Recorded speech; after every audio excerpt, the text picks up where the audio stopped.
back to Pixie Heart Club, where magic dreams and heartwarming conversations come to life. I'm your co-host, Troy Nicole. And I'm Brittany, and welcome to the episode 3 discussion of Percy Jackson. I feel like I waited all day for you to watch that episode. It's my fault for watching it early. Yeah, I was about to say you watched it at like dark 100. Like Yeah, I did. But I was awake because I'm sick. So I woke up because of that. And then I was like, oh, Percy Jackson airs at like midnight. So I might as well watch it before the house wakes up. So it was like 4 a.m. my time. yeah, like because I watch it with my friend. So he's like, well, what time are we watching it? He's like, can we do 7? I was like, absolutely not. Can we do earlier? Like, That's so I was like, late. if we wait till 7, that would be my second time watching it. But I was like, no, let's order food early, and Also, then you like have to we get could off just social like, media all day. yeah, because I was driving home from work, like, man, I could watch it, but nah, I'm gonna be good because I promised him I'd watch it because he normally watches like he'll wait until the season is over and watch. Mhm. But for our podcast, he's like, I have to watch so I Oh, can yeah. like so I don't get spoiled. And I was like, you could just technically wait to watch like all of them, like when you watch. And he's like, no, it's not the same. I'm like, oh, okay, He wants to be in every discussion, especially when you yes, stream on Thursdays and Sundays. yes. So I was just like, fine, we'll watch it. So I watched it. What is today? Today's Thursday. I watched it last night. Okay. I was very pleased. The I episode love the felt like episode. it went by so fast. But you know what? I think that's because the first two episodes aired at the same time. So it felt Yeah. like a mini binge. And then we have like one episode and it went by like that. Yeah. That one episode thing, I was like, dang. But but I like it. I hate binging stuff because it gives Oh, me, not I. I, I'm not good at binging. I'm just genuinely not. My attention span is not there. When it's weekly, I can keep up with it. And I feel like the anticipation, I feel like Anticipation. the anticipation, I'm sorry, Yeah. I'm sick, um, helps me stay, really up on it. Also, let me tell you something. For purposes of doing these videos, these recaps, could you imagine us binging it and having No, to remember every no, single thing for no. the whole time? Well, that's like what we said in the group chat. We were like, for like when you're watching it with somebody else, it's Mhm. fantastic to do once Yeah. a week. Because I did the same thing with WandaVision during COVID. Like me and my friend, like we would have like weekly like deep dive discussions. Like, oh no, did you catch that clue at like Mhm. minute one something something? Like, and I had so much fun with it, and I didn't care that it was one episode a week because it's like once you and I start talking about it, I'm like, oh my god, I have predictions for next week's episode, Yep. or like, oh my gosh, did you see this? Like, oh my god, I didn't peep this the first time I watched it because obviously Weekly I watched feels it twice. communal, and then like binging is great if you're just doing it alone. But I Yeah, feel like binging can be great because like people binge watch stuff together all the that time. too. Like on a day where I want to just mold onto the couch, a binge is good. Yeah, I feel like binging is great when you're actually together. Like, like Yes, how you and Oshale binge stuff when we're all together. That's yes. great. But if I'm binging with my sister, I don't think it's that fun because she's in one state and I'm in the other. And like one of us is always ahead of the other. So Yeah, anyway, all of let's that to say, let's get into this week's episode. Okay, they boarded the Princess Andromeda, I did which not get my hope of seeing Rainbow. I just knew that there was going to be some complications getting on the boat, and like that's when we were going to get but I Rainbow. mean, We in did not get retrospect, Rainbow. in the but in retrospect, in the books, Rainbow takes them and then picks them up later. It's Yeah, not he doesn't. It's so I mean, it could still happen, and I mean everything that's happening in the series is seemingly at the end credits. So I'm assuming. yes, Um, yeah. I'm I about to don't know. say every time I watch the end credits, I'm like, well, I know what's coming next. Yeah, I don't, and I mean, of course, book readers would know what's coming next, and people who have not read the books will Oh my not. But god, every stream, one of us has every it. stream, every time. Okay. But I don't know. I think for me, as far as Rainbow goes, if we don't see Rainbow, I don't think I care that much. It's just one of those, like, you know how like in the first season you like I held on to certain things that I wish I wanted to see. It's like that is just one of those random things where I'm like, I don't know, I Mhm, just want to see what they would translate Rainbow to look like mhm, for CGI purposes. Like, mhm. would Rainbow end up looking real creepy or would Rainbow end up being like absolutely adorable? like Yeah, I could Polyphemus. see that. I figured like y'all are giving me because like the sirens on the little trailer look terrifying, but They like look Polyphemus looks absolutely adorable, and I was like, this really could go one or the other. yeah, one way or the other. So I don't know. As much as I would love to see Rainbow, the same way I was wanting to see George and Martha, I Oh just yeah, like same thing. it is what it is. We did If not they get had that. to take the CGI budget and put it into something else, I'm okay with that Yeah, because I'm okay with CGI that is expensive. So I mean, as because much I as I don't. love it, George and Martha aren't seriously important. Like, you know what I mean? no, Like, they're just funny. So yeah, it is what it is. I'm okay with seeing Rainbow. If I don't see Rainbow, it's no big deal. Again, there's 8 episodes. We can only see so much. right, We'll have to wait until they leave the Sea right. of Monsters to see how that works. But we'll focus on Andromeda today because I don't know how I picture this boat to look. Um, Okay, we're here. but when he got on the cruise ship, I said, "Oh, Luke balled out." No, because watching this with somebody, and I was texting my one of my best friends. She also has not read the book, so texting her and talking to him, like their response to the boat was like, "Oh dang!" Like I thought this boat was going to be full of monsters, and in my head I was like, I mean, it technically it is. I just don't. It is. I know that they like. I know that it's depicted as a cruise ship, and like and everything, but in the book, the people see the creatures and just act like they're like in some Well, kind of the trance, the mist is stopping them from seeing what they really are. right? So I was like, this logically makes sense. I just was not expecting it to be like, I was you not know, expecting it to a be like carnival level cruise ship. I was like, oh, this is like Disney's cruise. Like, what is happening? I was like, I don't know why this is funny to me, but this is like, It was okay, funny, and I'm Ralph glad I Luke, wasn't the we only got one who you. thought it was funny because I got online and everybody was talking about how big this cruise ship was. Like, it was honestly kind of comically big. But yeah, but it's like logically, that's Mm-hmm. how it's described in the book. Like, Like they described it's the like ship. we So, never put two and two together, like how yeah. massive a cruise ship actually is. And I think when I read the books when I was a kid, I don't think I ever really acknowledged anything about the boat. Like they got on the Right. boat, a fight happened, they got off the boat. Later, they got back on the boat. Like I didn't really think about And it, I but was like, seeing it, the cruise ship's name being Andromeda. I'm like, I think there is a cruise ship out there already named Andromeda at that. Like, I'm that's like, this funny. is for real. Y'all really gave us like a real cruise ship. No, they were absolutely. I'm trying not to curse. They were so. Yeah. I was You know how like, hard it is for me not to curse. you're doing good. It's okay. But Um, okay, I'm trying to think because there are certain parts of the cruise ship scenes where I was like, okay. The one addition to hmm. the cruise ship scene was Daughter of Apollo. Yes, she's a new character. She's not only just a new character, but it seems like she's a character that actually has like talking points. Well, they did And say that they were adding a new character that would just be for the series, and I'm assuming yeah, it's her. yeah. I mean, I don't mind her. I did think that she was like 0 to 100 real quick. I was like, you're kind of useless. Like, Yeah. like she was like, I Luke was is like, gonna be oh my so God. mad that I killed you, but oh well. I was like, but Yeah, I was like, sis, we didn't I'm like, even try to capture okay, it's not, let me. it's terrible that I'm gonna have to kill one of the girl. So the option to capture was not even a thought. Like you just went straight to 0 to kill. And keep Like in mind, I think what's the craziest part about it is that you joined Luke's cause because you want Cronus to come back, but you're going to kill one half of the ways he could possibly come back. I was like, okay, that's what girl, I thought. I said, you're y'all haven't even gotten the fleece yet, Bookie. So you don't even know if you can bring anybody back or anything. Like and keep in mind, they're betting on Percy and Annabeth being able to do it. yes, You kill that them, you don't get the fleet. well, even then, because it was like if Luke did not get them to join him, then they were like, well, they're gonna get the fleece. We know they are. So Yeah, and we'll like just you steal you it. were gonna kill him before those two options even failed.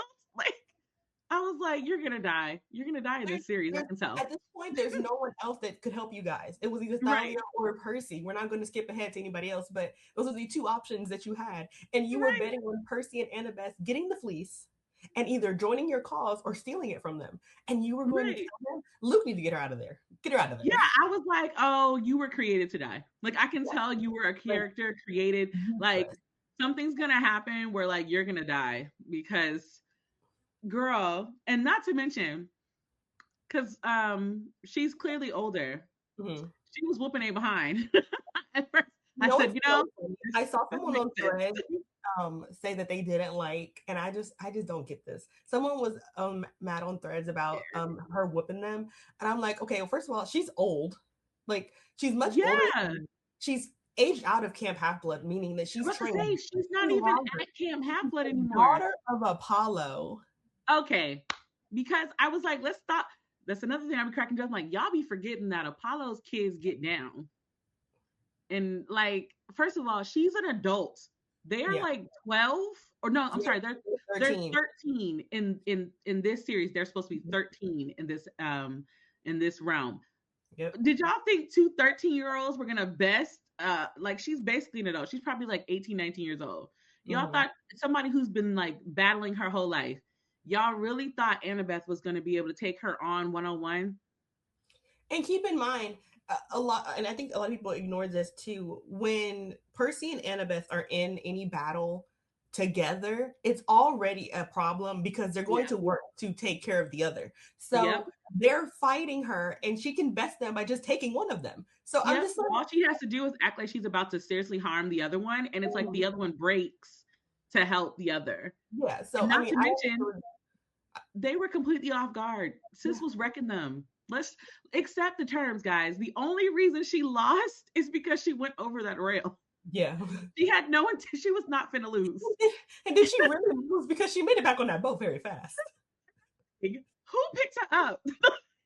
Like, I never understood that. But I I was like, was like, wait, this no, is like kind of that Tyler Perry movie where Taraji, and it's like, how did Taraji get on that boat? Literally, I had that moment. I'm like, how did sis get back on the boat? This is a cruise ship. She went into the waves next to a cruise ship. People don't survive that. Listen, I don't get it, but maybe they'll tell us later. I'm Yeah, like, I was like, that's a plot hole, but I'm gonna ignore that because it's not important. But she should have been dead. She didn't, and that's another thing. She fell off the top deck of a cruise ship, not something that was like close to the water. Like, sis had time to spin before she hit the water. I don't get it, but you know what? I'll just leave it.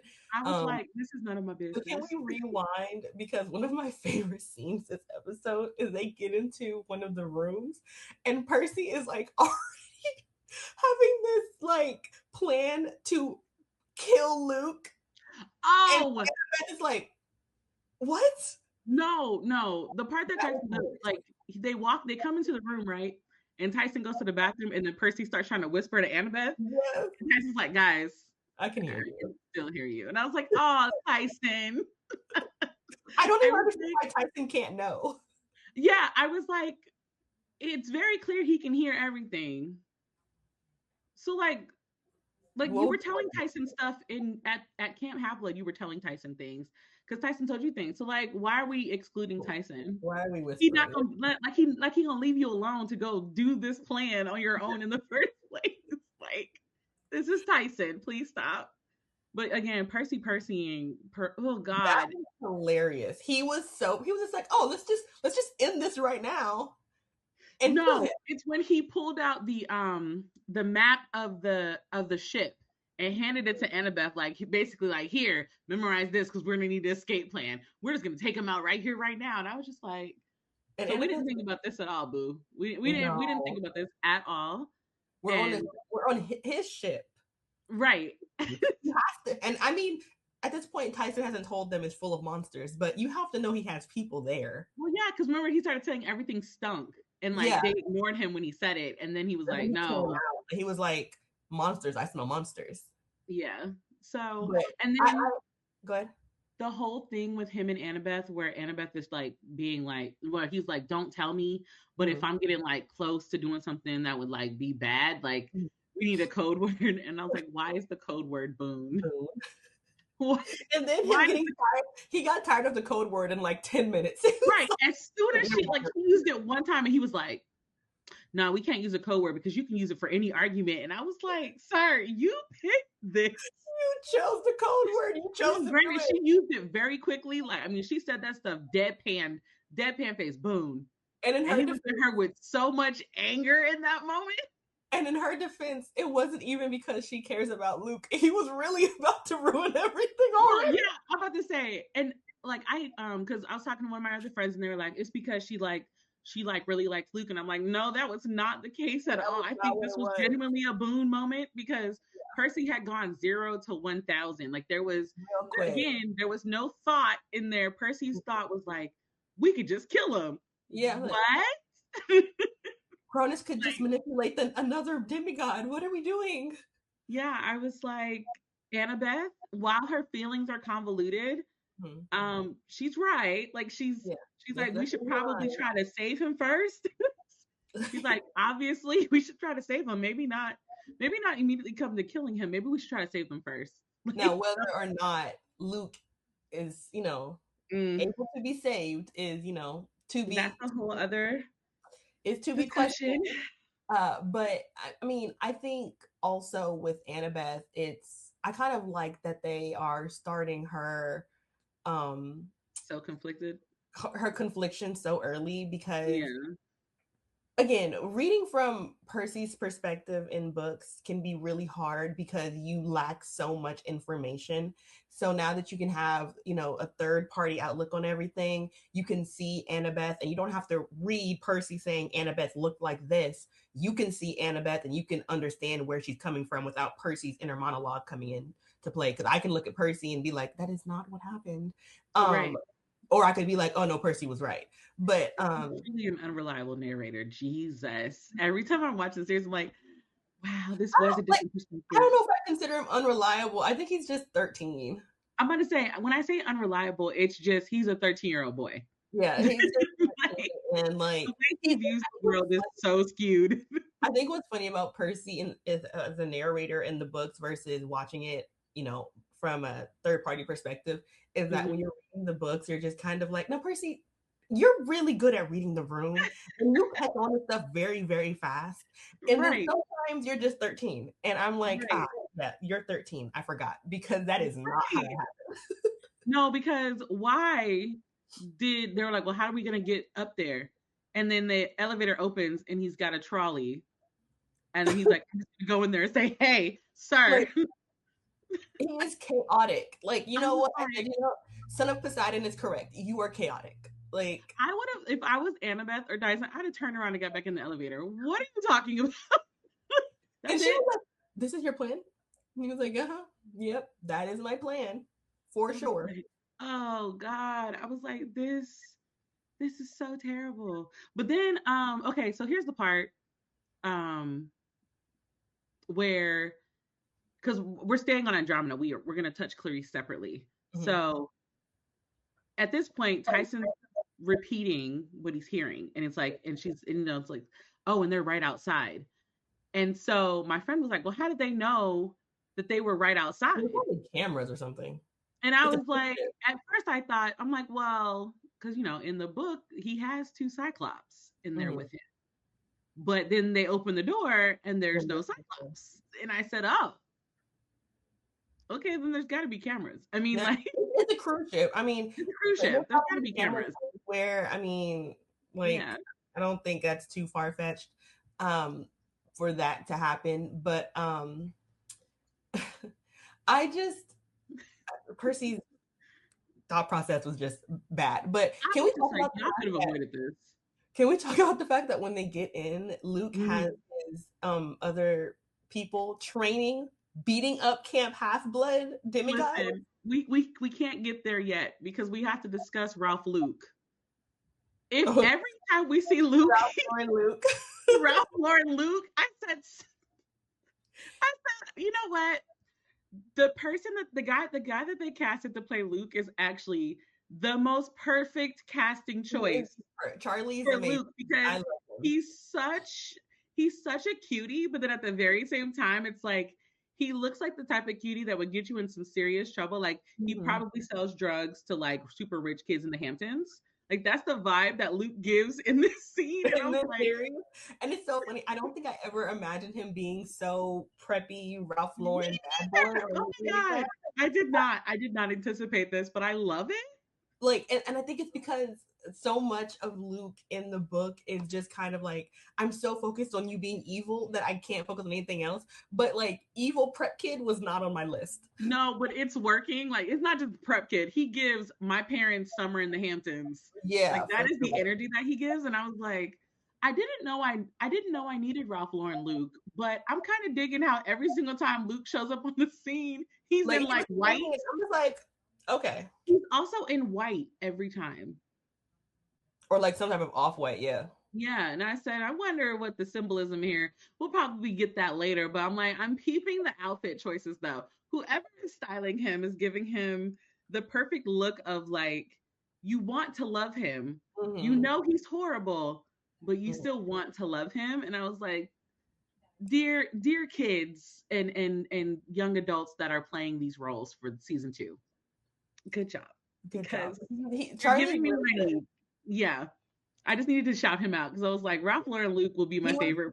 he was definitely a standout for me this episode. I really love how Charlie depicts Luke. And but yeah, I like the outfit. I think it's really interesting to have such a mean and terrible character also look like he's Just got off the runway. yeah, like It's he's just like a very interesting. normal kid, you know what I mean? Like he doesn't look like he should be a villain or an antagonist. He looks like he should be on the right side, but he is not. I think that's what's making it so much more menacing. Not to mention the way that he talks. Oh It yeah. it's like it's condescending, but it's in a way where it's like it's hard to refute because even the banter between even I mean obviously what he said to Annabeth was cruel.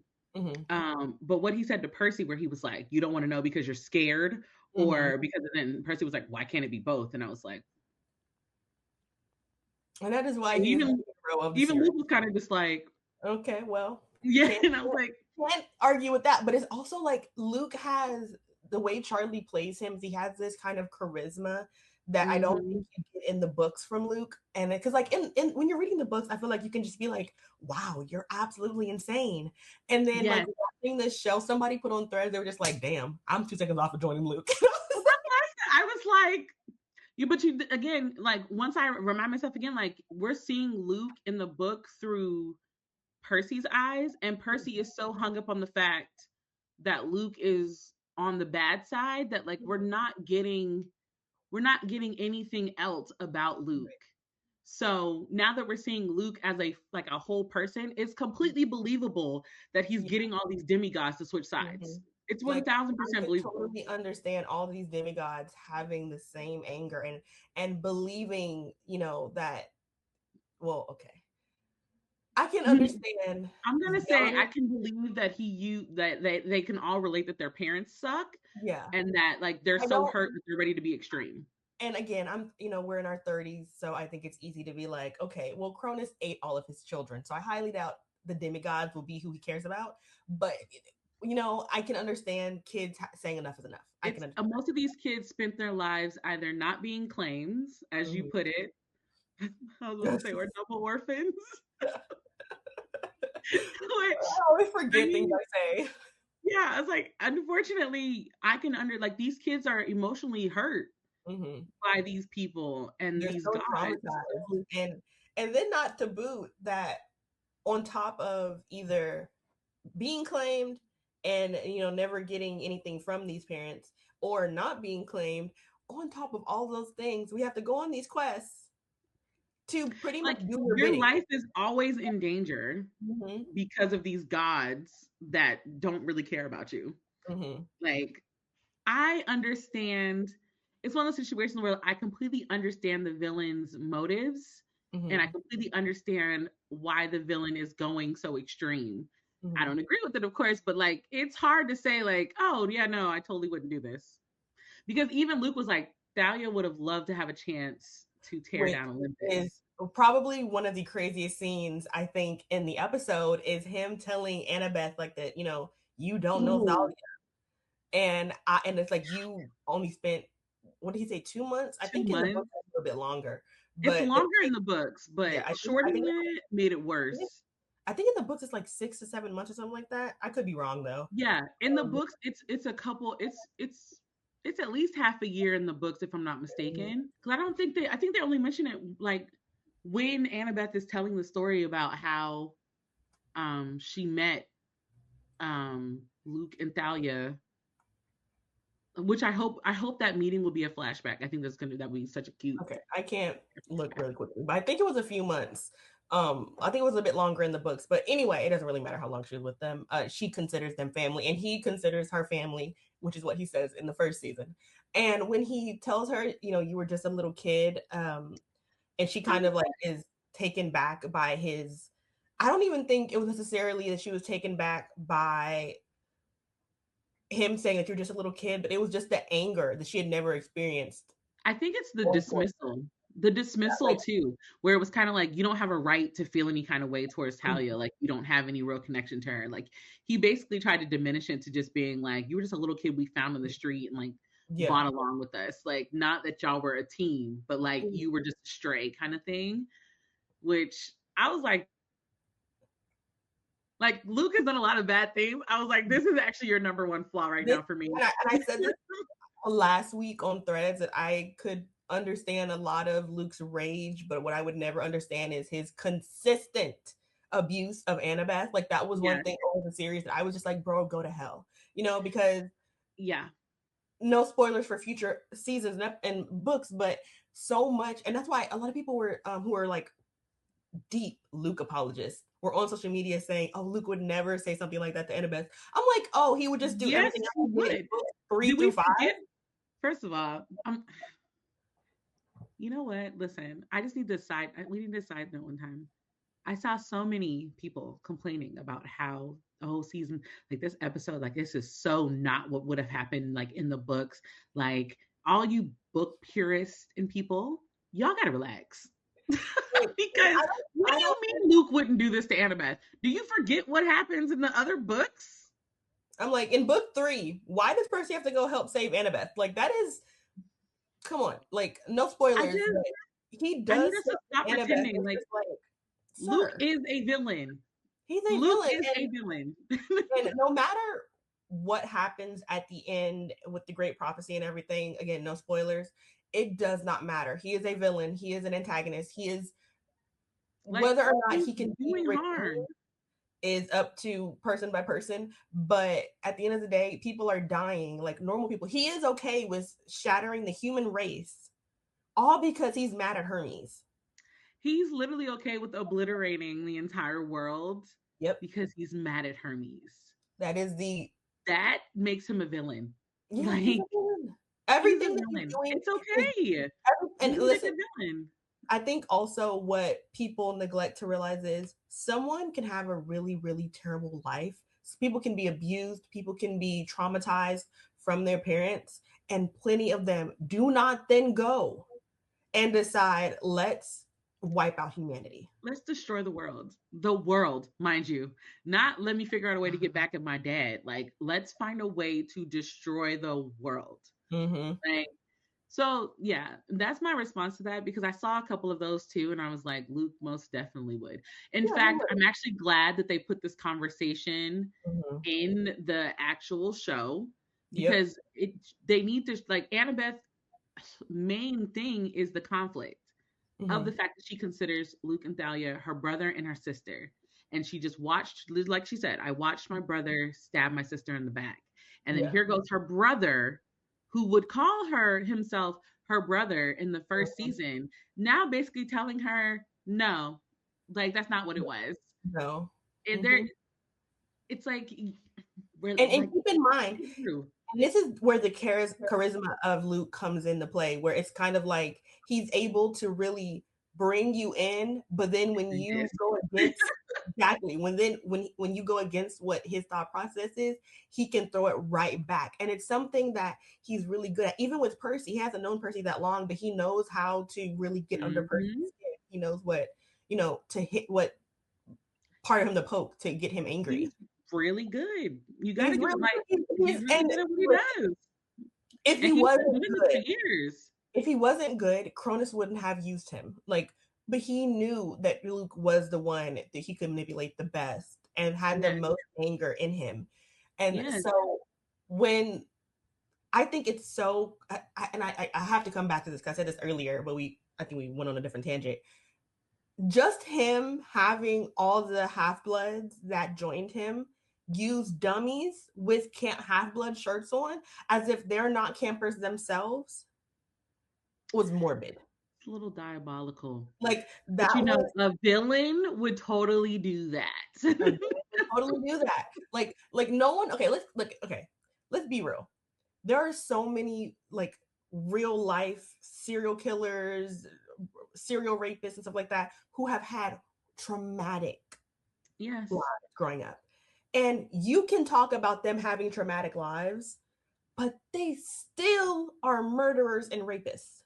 Yes. They are still doing terrible things to people. Luke having a terrible life does not excuse him from then having the idea going, telling Percy and Annabeth, oh, the ones who Oh my God. Yes. are going, once that barrier falls, the ones who realize that we can't be stopped, they'll join us. And then the ones who don't, oh well. I mean, he's literally planning to obliterate. Like, keep in mind, this also includes Hermes' house. Yeah. He is willing to obliterate his own brothers and sisters. Like, that's I love the fact that we're seeing all of this displayed in Luke, and it's being showed very early, so that there's really no confusion. Like, no, he's doing all of this willingly. Like, this is for real. Like, I love the fact that Percy also was very worried about Tyson, and Tyson was very much like, oh, I got this. And I was like, listen, Daniel is a fantastic Tyson. I love him because when he turns and they're like, what is it? He goes, a bomb. And then it explodes. It's the way he asked that giant to borrow a fireball, knowing that he was making the bomb. That made me laugh so hard. I said, you know what? Y'all gonna stop sleeping on Tyson. I love Tyson. Protect Tyson at all costs. He gave no warning. He made eye contact with Percy, and that's it. Like, he didn't even tell Percy, like, boom. And then walked away from it. Oh, because he can't burn. And then said, a bomb. Yeah. Too late. Yo, that was amazing. I was like, oh, Tyson, you are in my top 3 favorite characters of this episode. Very fast. Just you said a couple words. You haven't said much this episode, but you've done enough. Good job. I love you. I love you so much. Of Tyson, so they get off the boat because we're off the Andromeda now, and we're on the little dinky boat, whatever. I don't know anything about boats. That is an escape pod. Okay, there we go. Yeah, I hate it. Ugh, memories. So, they're on it, and Tyson. One part I did like was that Tyson was saying that the Giants weren't so bad, and Percy asked him, "Well, then why did you, do the bomb?" And I think where especially Tyson is concerned, so much of Cyclopses are, looked at as these terrible beasts, and monsters are in a general sense in Percy Jackson. Like, they're looked down upon. Like, the Giants are looked down upon, Cyclopses are looked down upon. But in Tyson's, worldview, it's like, well, yeah, they were nice to me, but they weren't nice to you, and they weren't nice overall. Like, you know what I mean? Like, I love that too. He was really just like, listen, I mean, they weren't nice to y'all though, so they had to go. That's some real family energy. Yeah. And in my head, I was like, and Percy, don't you do nothing, because Tyson just said, I will literally blow up people for you. You have nothing to stand on anymore. That man said, no, my daddy claimed me. You're my brother. They weren't nice to you. Bomb. So I blew up the downstairs. Like, okay. I loved him. I love Tyson. So, of course, now we're still in this little safe pod boat, whatever. And Annabeth is kind of second guessing everything. Which is kind of, based on the way that they're doing it in this season, it makes sense that she's having this contemplative moment. But I find it interesting that she admitted at that point that she did not actually know the entire prophecy. Yeah, because she doesn't know it in the books either. Yeah. Because that's like, I was wondering, I was like, okay, so I want to know, like, did they change that part of the story where, like, they actually told Annabeth everything, or is it going to No, be how it yeah. was? So I like that But they made that pretty clear. Like, no, yeah, she doesn't know it either. because in the books she doesn't know it. Because in retrospect, no one knows the great prophecy until like the last book. Like you don't know the word for word prophecy, and you're Right. just getting Chiron give it to Annabeth, and he's giving her like the paraphrase of it. And it's basically, that there is a child of the big three that will turn 16, and a choice he makes either, ends the time of the gods or, saves it. And that's all she knows. She doesn't know what the wording is of the prophecy, which is very important. So now I know you had a part that you didn't like, but we differ on Which part? uh well, it kind of correlates to the last episode into this episode, where in the books she swears on the river Styx with Chiron that she would keep Oh, Percy safe. it wasn't that I didn't like it. I just was like, because when she's telling him this stuff, I was Mhm. like, did she not? Well, I think Um, okay, so here was my thing, was that I assumed that she probably still swore on the river Styx, because when she tells Percy he deserved to know, that the only thing that she knew Luke was right about was that he deserved to know what the prophecy was, mm-hmm, and thunder cracked. It was similar in the books, mm-hmm. where, because she doesn't promise on the river Styx in the books to not tell Percy. She promises on the river Styx to keep Percy safe. Um, So that little that extra was, caveat might have been the thing. yeah, so I understood it as when she tells Percy, Luke is right, you deserve to know what the prophecy is, and then thunder rolls. I assume that maybe she did still promise something to Chiron, because we don't see Chiron actually tell her the full extent of everything. It cuts off, and we go to Percy and Tantalus in episode 2. So we don't Yeah, actually see her get the prophecy itself. This is the first time we're hearing what the prophecy states. And that's true. so then she My ends up thought was telling like her. maybe it was Zeus getting mad. Well, I mean, again, it happens the same way in the novel, where Yeah. she swears on it and thunder rolls, and so I mean, who knows? I guess it really doesn't matter that she told him, because again, she doesn't in the books swear on River Styx not to tell him. She Yeah. just Chiron she would not tell him, but she does swear on the River Styx that she would keep him safe. I just forgot something. Um, Two things. One, love the fact that they used, I cannot think of the name of the pottery style, the Japanese pottery style for Oh, Kronos' Cronus's, tomb. tomb, yeah. Yeah, I forgot the name of the style. If I remember, I'll put it up on the screen. I love that. And then also Luke saying, aren't we in your dad's waters? Like, Oh, why that was hasn't he come to help? Maybe he's busy. I said, oh, we're alluding to that too. I said, yeah. oh, I see That's the why I said foreshadowing. he knows how to pull you in and then throw you back really well. I mean, basically, it was like, why ain't your daddy here to help us? It was like, Maybe he's too busy for you too. I mean, listen, we're I we're was, in your territory, bro. yeah, I said, okay. I forgot about that. I did write that down in my little notes where I was like, mentioned about the whole insert He's thing that I won't such a say because it's a jerk. spoiler for later. He's such a jerk. He's such a jerk, but I appreciated it, and I got my whole. I was very satisfied with Andromeda, with the Yeah, whole Andromeda part me too. of the Sea of Monsters. I said, yeah, this works. This is good. So, how do you feel? Okay, so how do you feel, going back to the save pod?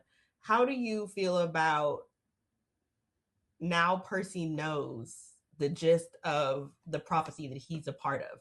One thing I will say is that I love the choice to, when he asks, like when he's talking to Annabeth about it, and she tells him, and he asks her, like, what did she think? And she doesn't respond. Half of his face is directly in sunlight, and then the other half is completely in the dark.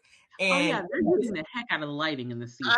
he was just looking at her kind of like, because I think, especially with Percy and Annabeth, when it comes to the great prophecy. So much of it is unknown. And I think a really important thing that happens in the first season is that Luke tells Percy that you can't focus too hard on the specifics of the great prophecy because you're probably Oh going my to God, I like forgot that part mess it too. up and get it wrong.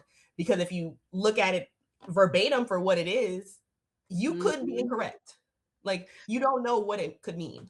And then remember, Luke talks about the prophecy and then says it as if it's an absolute, and Annabeth's like, prophecies are never absolute. Like, Yeah, when do we like start doing you that? Like, know that, like you know that that's not 100%. And what's really funny about him even mentioning that on the boat is that the whole quest that he kind of forces them on is because he knows it's not absolute. He knows right, it could be Thalia and it could be Percy. So at right. this point, he's just messing with them. He wants them to join his side. So where if he can get Percy on his side, he doesn't have to worry about the fleece, and he And doesn't then have to do any of those things. it's like he's already set up a backup plan that would work as a backup plan for the other Mhm. side. So it's like Right. no matter which way, he's going to get what he needs out of Mhm. this. But if he could pull Percy in ahead of time, that And think saves about him it, from if he having could to do pull so. Percy in, get the fleece, and then possibly, if he's correct, Yeah, if Annabeth is wrong and he is correct, and pull Thalia, they would win. They have yes, two children of the big three, and that'd be it. It doesn't yes, matter which one of them is going to do it; they could win yes. because they'd So be like the more powerful ones at this point in the series. I was just like, I love the fact that it's Go the reverse now, telling the other one like prophecies are not definite. Like, why do you put so much emphasis on this? Like, ahead. Mhm. I was like, I love the fact that the flaw that Luke is displaying is not the flaw that you think he's displaying right now, but it's just like daddy issues is one hell of a problem. Listen, parents can really screw up a kid. Like, Right. So, woo.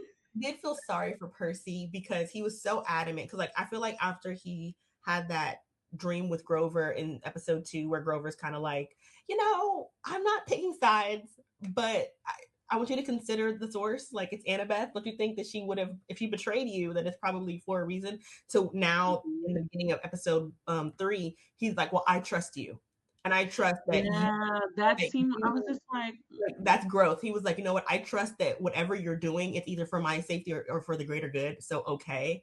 And then, at the end they're on the boat and he asks her, do you like what do you think? And she can't answer that. Like she at this point, Lucas confused her. She I'm doesn't about know to what say, sis is struggle busing. She like she also thought Luke could never do all the stuff that he's done.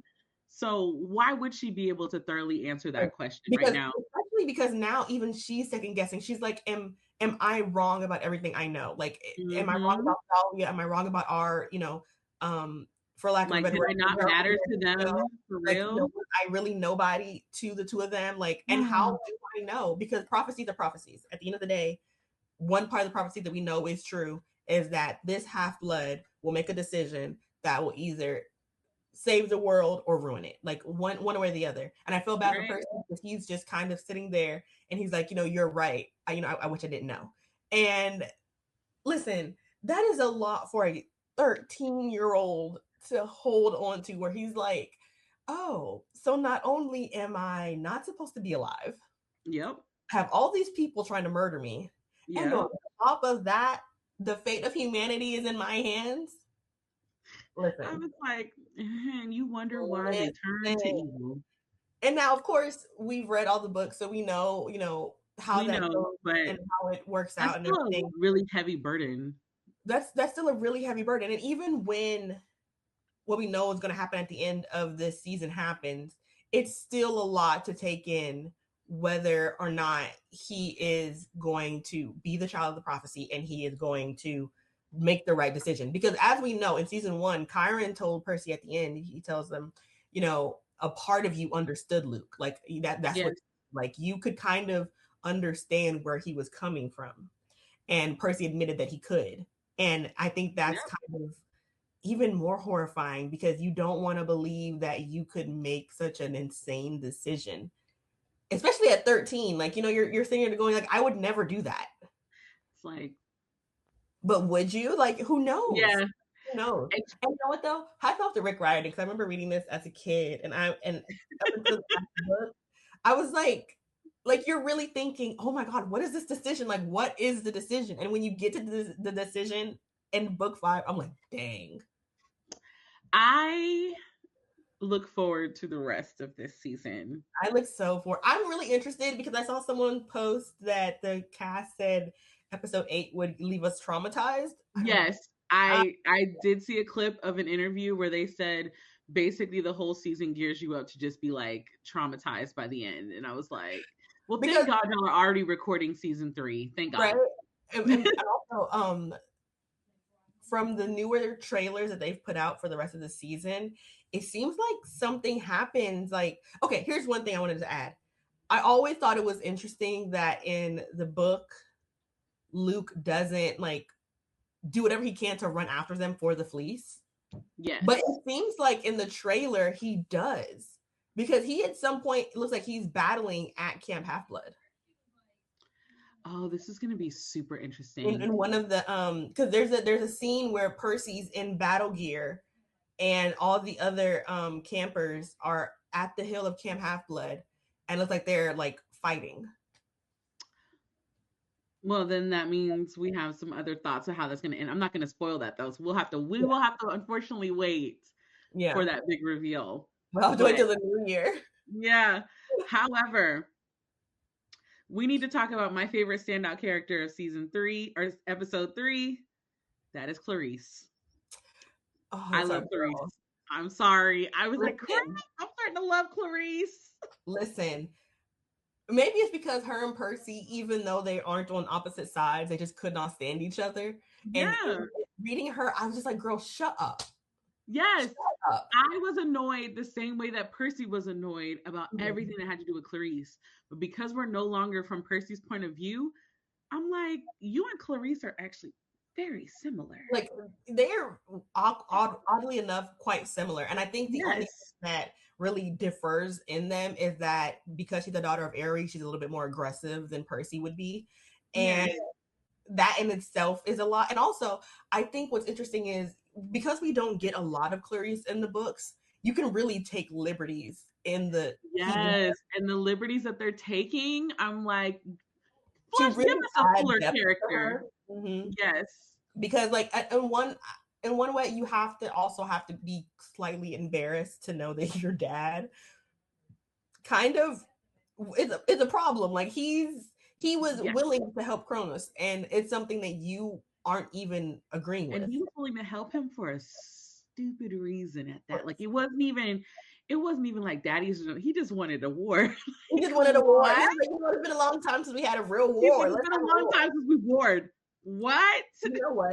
You know I don't like Hermes. Like, that he's God in the Percy Jackson series. But and we'll come back to him in a second. But one thing, about Ares that I can kind of just be like, whatever about, is that he's not even gonna lie about it. He's like, I don't care about them kids. But yeah, I was saying that what I can kind of, Ares is Ares. He's just kind of like, I don't care about my kids. Like, I don't care about them. Who cares? He doesn't. He's like, I care about war and whoever's the strongest, and that is it. And you know what? I can kind of, I have more respect for that than Hermes. He's my son. I have respect for, and I think I said this to my friend that I was texting her. I was like, because we're talking to her again. She hasn't read the books. I was like, always remember the gods suck. Yeah. Did my screen just go black? Okay. Your screen just froze.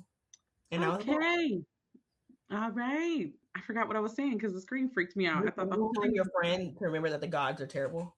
Oh, I was telling my friend, remember, the gods suck and they're selfish. Mm-hmm. They don't do things and be like, oh my God, I love my child. Like, that's not how the gods operate. There always has to be something for the gods. Mm-hmm. And because she was asking me, she was like, why would Ares do all this to help his daughter and then like threaten her?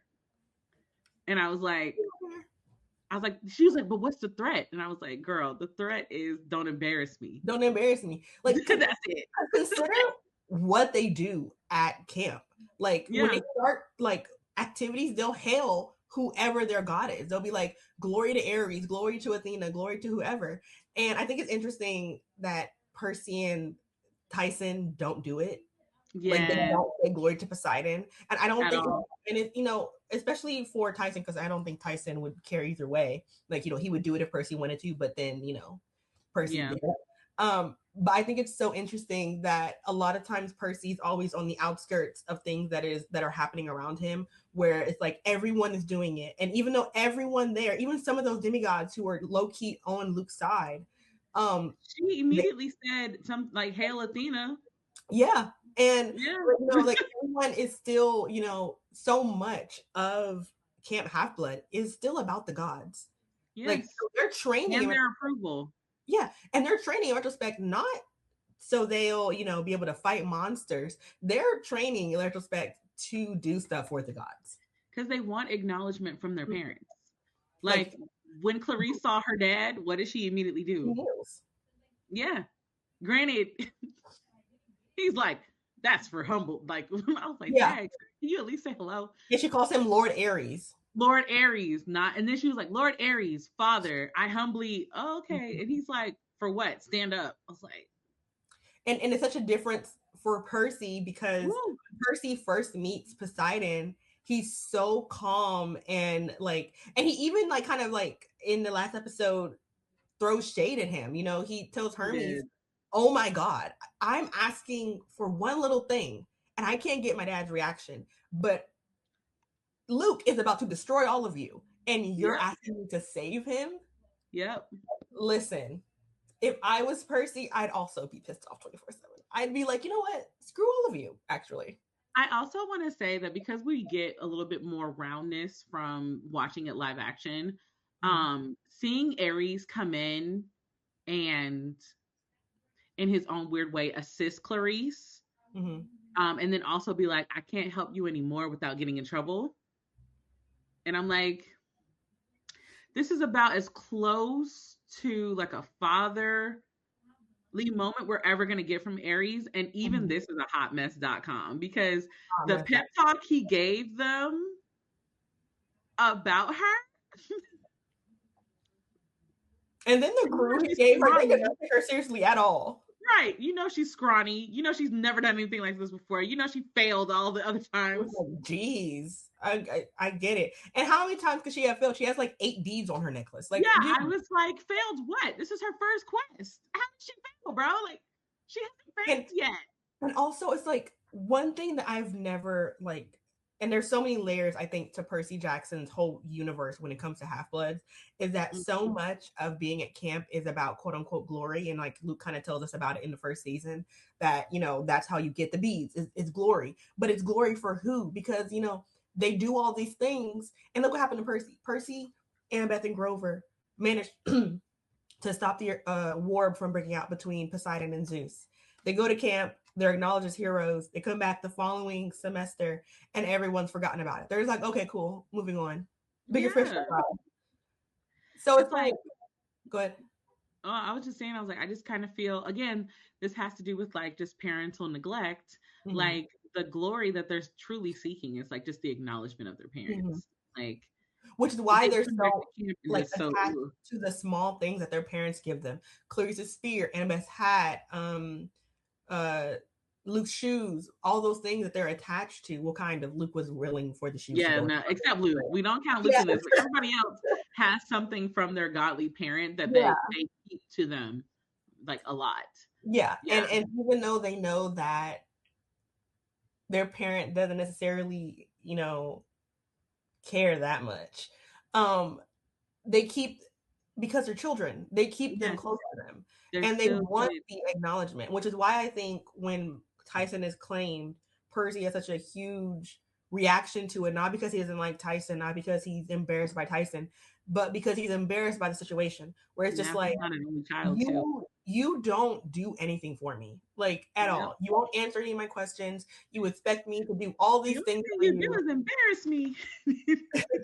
No, for real. And you don't claim monsters that you create. Nope. You don't. But Never you have. claim Tyson and you bring me Tyson and you won't tell me why. Now, granted, Like I we said, know it why. had we know why. And Poseidon knows why. Yeah, Poseidon But knows why. they break, like, it's like they always will break the rules into like a certain point. It's like all of them have like a threshold of like, I'm gonna break the rules that Zeus gave us, but like I'm not gonna go further than this. Like this will be too far. The Like king who of breaking determined this? rules since the beginning of God time. Yeah, I was like, who determined that this was, because even with Aries, when he was like, I can't help you anymore. Like you're gonna have to do the rest on your own. And I'm like, who determined the factor here? You were just agreeing with Cronus last season, dude. Like, go away. Talking about myself, I'm in hot water. Oh yeah, because of yourself. Has nothing to do with Clarice at all. Nothing but to do somehow with this has all become like, all of this has literally come together and was like that. He was like, Percy already has a head start on you. Like, babes, this head is start, not Clarice's and fault. you have the wrong coordinates. Right. Oh my god. Oh, so bad. I forgot. And then also, you noticed that when she had that thought, and she was like, Jackson. Baby, that's not Jackson's fault. That's Taylor's fault. Like, if anything, you should blame Annabeth for not telling you. Because let's be honest, you and I both know Annabeth knew. Nobody corrected her. No one corrected her. I was like, oh my god, he did give the wrong coordinates, because that is coordinates. He didn't even have enough sense to remember the right coordinates. But I do love that she like found her footing. Yeah, it's like so much of Clarice this episode was like unsure, nervous. When she cut the head off the Oracle, I hollered. I just like, that's actually the most Clarice thing that she would do at an Oracle. But the fact that she was like basically spooked, and then like this super strong, like headstrong, know-it-all, like everybody like looks up to her as like this battle girl, and like it finally comes down to her to actually like do that, and it's not an immediate thing. Like this is something that she has to like build herself up for. She's still a child. Like, you know, all these kids are underage young children that, you know, from the ages of, you know, what are they, like 5 to 18? They are kids. They're kids who are being asked to go on impossible quests. And not only that, is that like, especially in Clarice's, you know, part of it, you know, you can talk a mean game, and then when it comes down to it, you know, you're still a child. You're still a middle-aged high school child that is being asked to board a ship of dead people who lost in battle, including Blockbuster. We will touch on that in a second. But who all lost in battle, don't take you seriously, ignoring you, and you have to, not only that, you have to fight the Sea of Monsters and a Cyclops who, you saw what baby Cyclopses look like Tyson. But real Cyclopses, once they get to adult age, are ginormous. But like, it's like she can't even get to the Sea of Monsters yet because she hasn't even found her voice. I said, I wonder.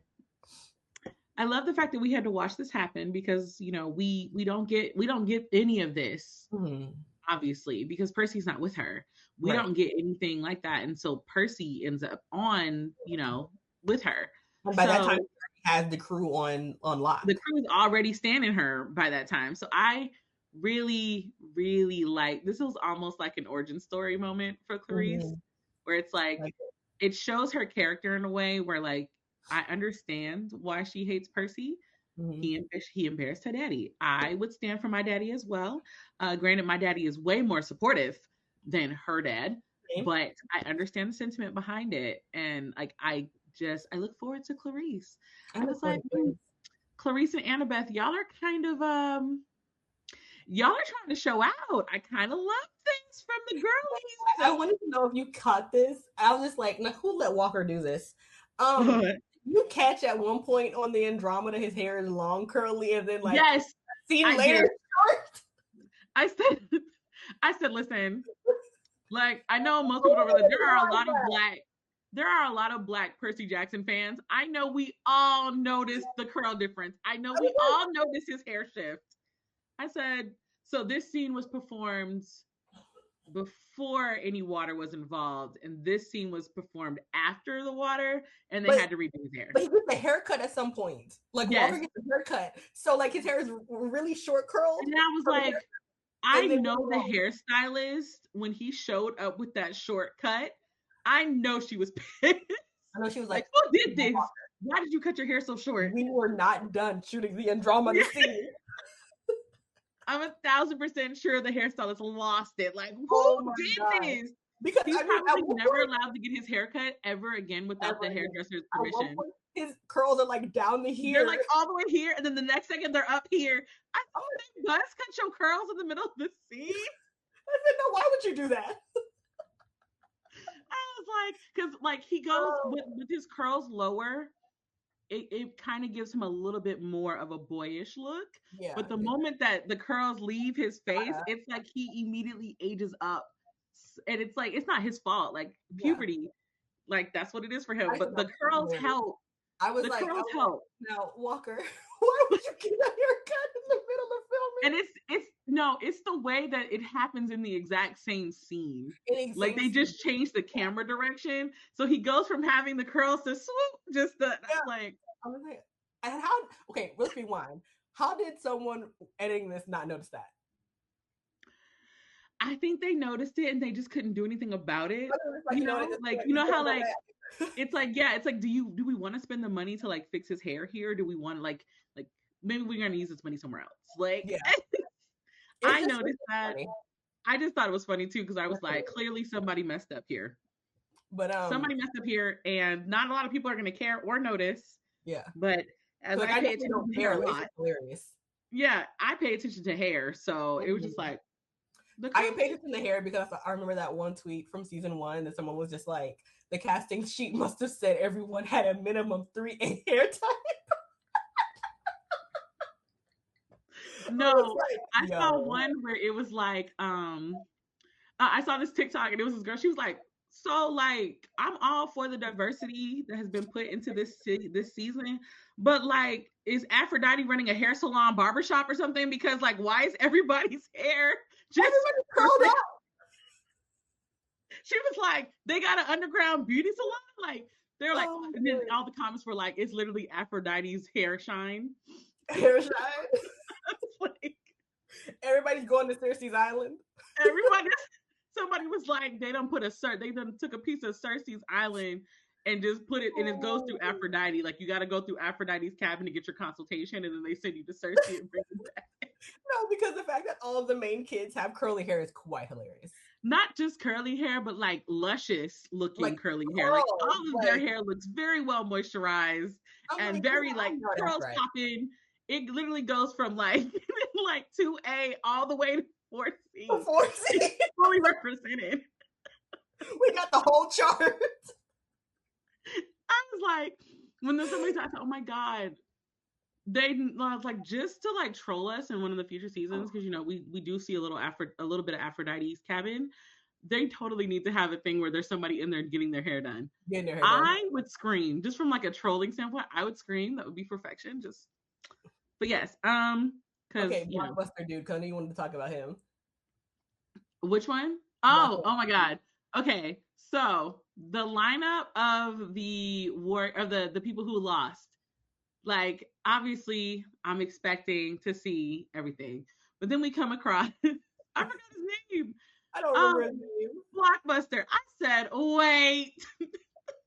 Not to mention, they made sure that Blockbuster was like on front screen in the middle of like every time they were together.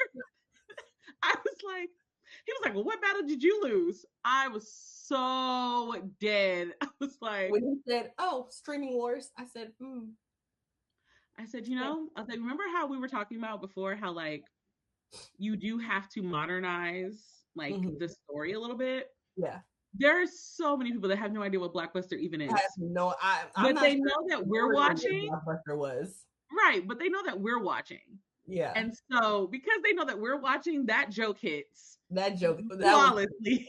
That was a quality point. I was like, just imagine the CEO of Blockbuster, like being a fan of watching the series and then seeing that like his kids are watching the show and they're like, Dad, look. Dad, didn't you say the only thing got Blockbuster? Oh, I thought you closed all your stores. You lost to streaming, Dad? Like it was a war? Oh Lord. That was a quality joke. I was like, thank you. Because that was very clearly for millennials. It kind of makes it even funnier because in the books, you know, before they get, I think it's before they get to the Andromeda, they go to Mhm. the donut shop, or like Tyson goes in. Oh, It's yeah. a monster donut shop, and she's like, Percy, you just opened a new franchise. Yeah. I think that was like the compromise where it was like, we're The still gonna throw combination of that, something in there, but like because we I don't really love need to that. include all of that. Like we don't need that. Right. We just need this. But it was a I funny thought that bit was in this funny. books. So Yeah. I like that. That was funny. I really liked episode 3. I'm I actually really giving enjoyed it. episode 3 a like it's like I almost want to give it a 9. I don't want to I give almost anything want to too give it a high because 9. there's like so many episodes Right. left. But I'm doing it as an individual episode, not Yeah. as like the entirety. Like I can grade them as an entirety when the season ends, but like just based off of this week and my overall feelings when it ended, I'm giving it a 9 because one, I was actually shocked that we had already gone through like the whole like 45 minutes Yeah, or it went however quick. long it was. It went by really fast. That means it was jam packed. There wasn't any lulls. I felt like the scenes we were given were very intentional. Yep. Like most of them were very important scenes. And even the additions were Yes. really, really good. So Yes. I'm not mad at any of it. I think, what would I give it though? Yes, that's the question. What would I give it? What would I give it? It's like I almost wanted to say 8.75 because I still think it was good, but it's like I feel like if I give it a 9, I'm jinxing the rest of the I'll series. give it an 8.25. Okay. I really, really enjoyed it. Okay. I don't know if it's an episode, like I feel like 9 for me would be like I'd keep rewatching it. I don't know if I would do that for this episode. So I'll say 8.25. I really, really liked it. There wasn't a dull moment. It was really, really good, and we had really important things happen.